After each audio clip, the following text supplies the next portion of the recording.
1 Korintus 12 ayat 12 sampai dengan ayatnya yang ke-31 kita menyimak firman Tuhan demikian. Sebab sama seperti tubuh itu satu dan anggota-anggotanya banyak. Dan semua anggota tubuh itu sekalipun banyak merupakan satu tubuh, demikian pula Kristus. Sebab dalam satu roh kita semua, baik orang Yahudi maupun orang Yunani, baik budak maupun orang merdeka, telah dibaptis menjadi satu tubuh. Dan kita semua diberi minum dari satu roh. Sebab tubuh juga tidak terdiri atas satu anggota, tetapi atas banyak anggota. Andai kata kaki berkata, karena aku bukan tangan, aku tidak termasuk tubuh. Jadi benarkah ia tidak termasuk tubuh? Andai kata telinga berkata, karena aku bukan mata, aku tidak termasuk tubuh. Jadi benarkah ia tidak termasuk tubuh? Andai kata tubuh seluruhnya adalah mata, di manakah pendengaran? Andai kata seluruhnya adalah telinga, di manakah penciuman? Namun Allah telah memberikan kepada anggota masing-masing secara khusus suatu tempat pada tubuh seperti yang dikehendakinya. Andai kata semuanya adalah satu anggota, di manakah tubuh? Memang ada banyak anggota tetapi hanya satu tubuh. Jadi mata tidak dapat berkata kepada tangan, aku tidak membutuhkan engkau. Demikian pula kepala tidak dapat berkata kepada kaki, aku tidak membutuhkan engkau. Malahan anggota-anggota tubuh yang tampaknya paling lemah justru yang paling dibutuhkan. Kepada anggota-anggota tubuh yang menurut pandangan kita kurang terhormat, kita berikan penghormatan khusus, dan kepada anggota-anggota kita yang kurang layak diperhatikan, kita berikan perhatian khusus. Hal itu tidak dibutuhkan oleh anggota-anggota kita yang layak diperhatikan. Allah telah menyusun tubuh kita begitu rupa, sehingga kepada anggota-anggota yang tidak mulia diberikan penghormatan khusus. Supaya jangan terjadi perpecahan dalam tubuh, tetapi supaya anggota-anggota yang berbeda itu saling memperhatikan. Jika satu anggota menderita, semua anggota turut menderita. Jika satu anggota dihormati, semua anggota turut bersukacita. Kamu semua adalah tubuh Kristus, dan kamu masing-masing adalah anggotanya. Allah telah menetapkan dalam gereja pertama para rasul, kedua para nabi, ketiga para pengajar, selanjutnya mereka yang berkarunia untuk membuat mujizat, untuk menyembuhkan, untuk melayani, untuk memimpin, dan untuk berbicara dalam berbagai jenis bahasa lidah. Apakah mereka semua rasul atau nabi atau pengajar? Apakah mereka semua mendapat karunia untuk mengadakan mujizat? Atau untuk menyembuhkan, atau untuk berkata-kata dalam bahasa lidah, atau untuk menafsirkan bahasa lidah? Jadi, berusahalah memperoleh karunia-karunia yang lebih penting. Namun aku menunjukkan kepadamu jalan yang lebih utama lagi. Sampai demikian pembacaan Alkitab, firman Tuhan. Tuhan Yesus berkata, yang berbahagia adalah setiap kita yang mau mendengarkan firman Allah, memelihara dengan melakukannya. Tema ini mungkin terasa agak berlebihankah? Agak terlalu besarkah? Tapi bagi kita, orang-orang Kristen, hakikat kita sebagai gereja harusnya seperti tema ini. bahwa gereja membawa harapan bagi dunia. Harapan apa yang boleh dihadirkan oleh gereja untuk dunia ini? Kalau saya membaca firman Tuhan, dalam terang firman yang disampaikan oleh Paulus ini, maka yang harusnya terjadi, gereja harus memberikan pengharapan tatanan dunia ini akan lebih baik lagi. Akan tercipta perdamaian, akan tercipta penghormatan satu dengan yang lain. Pengakuan yang satu dengan yang lain, kebersamaan yang semakin erat sebagai umat manusia, sebagai ciptaan Tuhan. Menghindarkan diri dari konflik, dari perpecahan, pertikaian. Itu yang harusnya terjadi. Karena Paulus di sini berbicara tentang gereja sebagai tubuh Kristus. Tadi jelas sekali dikatakan bahwa gereja itu sebagai tubuh itu terdiri dari bermacam-macam anggotanya. Tidak hanya satu katanya. Tidak hanya tangan, tidak hanya mata, tidak hanya mulut, tapi bermacam-macam anggotanya. Untuk apa anggota-anggota yang berbeda ini?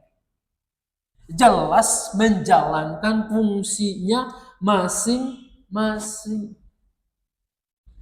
Tangan tidak bisa mengerjakan seperti yang dilakukan oleh kaki. Coba bayangkan, kalau ibu-ibu datang ke tempat ini, lalu jalannya pakai tangan. Ada yang bisa, ada mungkin yang pernah bermain akrobat pakai tangan. Kan enggak begitu, ya. Kaki berfungsi untuk mengantar tubuh ini berjalan, untuk jongkok, bahkan untuk menanggung beban yang paling berat ini adanya di otot kaki. Maka kalau orang bermasalah dalam lututnya, dalam pinggangnya, wah, dia akan sangat tersiksa sekali untuk tidak bisa pergi dengan leluasa, apalagi yang menanjak, yang menurun. Begitu ya Ibu Bonyok. Bu Kiok merasakan juga demikian. Ya. Lalu kemudian yang menarik, Paulus juga mengatakan bahwa mata, mulut, telinga punya fungsi masing-masing. Bayangkan katanya kalau tubuh kita terdiri dari mata semua. Di manakah pendengaran, ya? Lalu di manakah kita bisa mengecap menikmati makanan? Kan enggak ada. Nah, lazimnya seperti tubuh, kita merawat anggota satu dengan yang lainnya. Supaya tetap berfungsi, tetap sehat, tetap baik. Kalau ada anggota tubuh yang terasa lemah, disitulah kita memperhatikan dengan seksama, lalu membuatnya untuk pulih, untuk kuat lagi. Kaki kita yang sakit, kalau bermasalah, maka kita ke dokter. Kita mengikuti saran dokter, berobat agar dipulihkan. Apa kakinya sendiri yang datang ke dokter? Enggak, semua tubuhnya, ayo sama-sama. Bahkan hal-hal yang kecil saja, pernah kemasukan duri, kesusupan begitu. Kemarin Ibu Noni kemasukan apa itu? Kayu. Apakah yang terasa nyeri nggak nyaman cuma kukunya saja yang ada durinya itu, yang ada kayunya? Kayaknya enggak kan?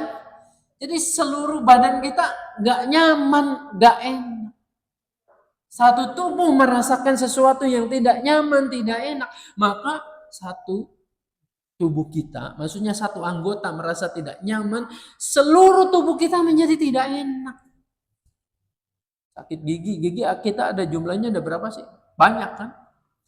Bolong satu, bengkak, nyut-nyutan. Apa cuma hanya gigi-giginya saja yang ikut? Semuanya, kepala nyut-nyutan gitu. Orang sedikit ngomong apa kita jadi mudah marah, mudah tersinggung. Nah, ini belajar dari sini nih, ya. Rupa-rupanya kata penafsir, Paulus melihat ini ketika ia juga masuk ke dalam, pada saat itu di Yunani ada yang namanya kuil Asclepius. Nah, kuil tempat ibadah pemujaan dewa yang namanya dewa Asclepius ini diyakini sebagai dewa penyembuh bagian-bagian tubuh yang sakit. Maka dibangunlah di situ yang namanya di kota Epidaurus sebuah tempat ibadah penyembahan untuk dewa Asclepius ini. Mereka berdoa, mereka meminta kepada dewa itu supaya bagian tubuh yang sakit itu bisa dipulihkan, disembuhkan. Nah, menurut kepercayaan mereka, ada yang sembuh, dipulihkan, baik kembali. Ada yang kakinya mungkin pincang, mungkin ada lukanya. Datang ke sana, mereka menyembah, memohon, maka terjadi pemulihan. Bagian tangannya, bagian apapun juga yang merasa tidak nyaman, datang ke situ. Lalu mengalami pemulihan. Ketika sudah dipulihkan, orang Mangga Besar kan mengatakan cenglinya apa? Kamsia dong, ya. Kamsia, berterima kasih untuk pemulihan yang terjadi. Nah, itu manusia yang tahu berterima kasih. Dengan cara apa? Mereka membawakan persembahan, iya. Persembahannya itu unik yang dibawa. Persembahannya itu adalah bagian-bagian tubuh yang sakit, yang sudah disembuhkan, dia persembahkan di kuil itu. Dipotong atau gak jadi sakit lagi. Bukan begitu maksudnya. Jadi replikanya saja, ya. Bagian tangannya nih yang kaku misalnya, yang lumpuh tadinya. Lalu berdoa di sana, menyembah dewa itu. Mereka udah pulih, akhirnya bagian tangan inilah yang mereka bikin melalui marmer, melalui apa, diukir sedemikian rupa. Jadi itu kemudian ditaruh di kuil itu. Kaki juga demikian. Ada yang sakit telinga, telinganya dibuatkan ukiran dari batu itu, ditaruh di situ. Pertanda bahwa aku terima kasih, telingaku sudah pulih, kakiku sudah pulih, mungkin sakit kepalanya ada di situ, sudah dipulihkan, disembuhkan. Ya, jadi itulah adat istiadat dulu ketika mereka juga belum mengenal Kristus. Disitulah Paulus melihat, ada bagian-bagian tubuh yang terpisah, yang telah mengalami pemulihan, mengalami sesuatu yang baik lagi, dipersembahkan. Nah, disinilah Paulus melihat, menghubungkan dengan iman Kristen itu, bahwa yang memulihkan setiap bagian-bagian kita itu adalah Kristus. Maka sebagai tubuh kita tidak bisa berdiri sendiri, potongan-potongan sendiri-sendiri, tetapi merupakan rangkaian dalam tubuh kita ini. Kita nggak tahu persisnya berapa jumlah semua yang ada sel-sel dalam tubuh kita. Tapi itu dirangkai sedemikian rupa menjadi sebuah kesatuan yang utuh, yang harusnya tidak boleh dipecah-pecahkan. Nah, kalau diterapkan dengan iman Kristen adalah bagaimana tubuh kita, anggota-anggotanya ini, yang sudah Tuhan berikan kepada kita semua dengan segala talentanya, karunia dari Tuhan itu bisa mengerjakan bagian masing-masing dan juga harus berpikir itu satu kesatuan dalam tubuh kita yang semuanya sehat, berfungsi dengan baik, melakukan, mengerjakan yang betul-betul Tuhan inginkan. Kalau dalam gereja, anggota-anggota tubuh itu Paulus jelaskan seperti ada apa ya? Ada yang disebut rasul, ada yang disebut nabi, ada yang disebut pengajar, ada yang bisa melakukan mujizat, ada yang bisa menafsirkan bahasa roh, ada yang bisa menyembuhkan orang. Nah, karunia-karunia ini banyak. Ibarat tubuh yang berfungsi masing-masing berbeda. Nah, uang jari kita aja satu tangan fungsinya beda-beda kan? Ini fungsinya apa? Tahu ya? Ini apa? Ini apa? Ini apa? Ini tahu kan? Semuanya satu dengan yang lain fungsinya beda-beda, jari saja beda, apalagi yang lain-lain. Nah, mestinya kita saling memahami tugas satu dengan yang lain. Dalam gereja ada orang yang bisa untuk berdoa di depan umum, ya. Ada yang bisa membawakan PA, pemahaman Alkitab.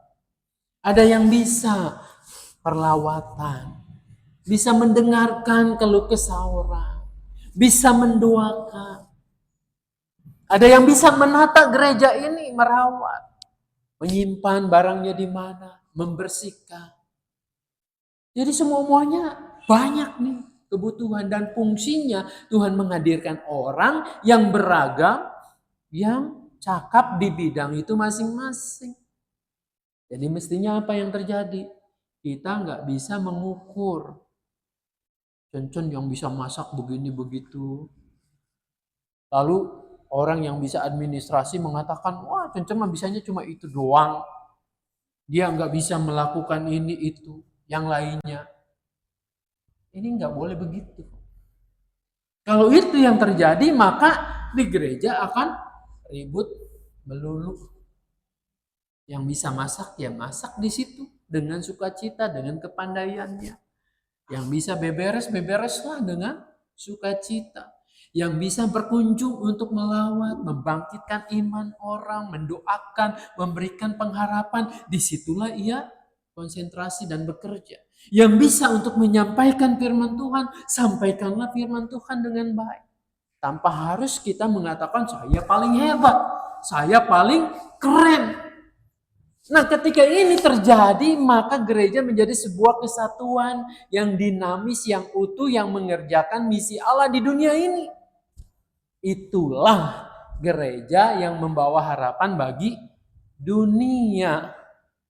Tapi kalau gereja ribut terus di dalamnya, dirinya yang paling benar, paling hebat, oh karena saya bahasa roh bisa bahasa roh, bahasa lidah lancar, maka yang terjadi orang yang tidak bahasa lidah, kamu imannya masih cetek, kamu imannya masih dangkal.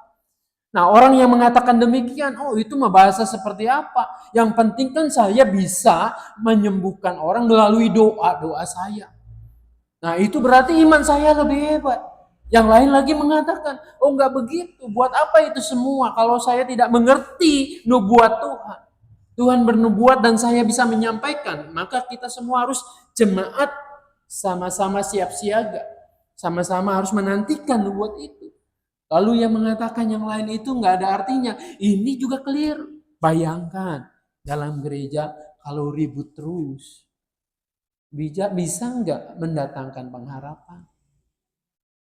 Yang ada orang lewat nanti di Manggawi Safs ini geleng-geleng kepala saja. Ini nih gereja nih biang ribut terus. Ya. Omongannya tajam, nyelekit, kalau ngomong nggak pikir perasaan orang. Nah, kalau begitu, bisa nggak gereja menghasilkan, membuahkan harapan bagi dunia? Boro-boro bagi dunia. Bagi masyarakat, bagi lingkungan aja kita jadi orang-orang rese. Orang-orang yang nyebelin. Nah, buat apa? Jadi hidup persekutuan ini. Itulah yang harusnya kita renungkan dengan baik, dengan seksama. Ini tidak hanya terjadi di gereja ya, harusnya di rumah kita juga. Rumah kita juga kan macam-macam. Banyak kepala, banyak maunya juga. Banyak talentanya, banyak sesuatu yang bisa untuk sebenarnya kolaborasi, bekerja sama. Kalau di rumahnya udah baik, pasti di gerejanya juga akan baik. Nah, ini tantangan buat kita. Mengenal talenta kita. Mengenal siapa saya. Lalu tidak mengukur siapa saya ini dan orang lain tuh harus seperti saya. Tapi menyadari ini orang berbeda, kebisaannya beda, talentanya beda. Terima kasih Tuhan karena Engkau menghadirkan yang melengkapi saya untuk bekerja sama dengan baik. Nah, seterusnya kita bisa begitu memandang perbedaan bukan ancaman, tapi kekayaan yang Tuhan berikan kepada kita. Mudah-mudahan ini jadi penolong buat kita nih. Ayo, sebelum kita menjadi harapan bagi dunia yang besar sekali, ciptakan kedamaian dalam gereja kita.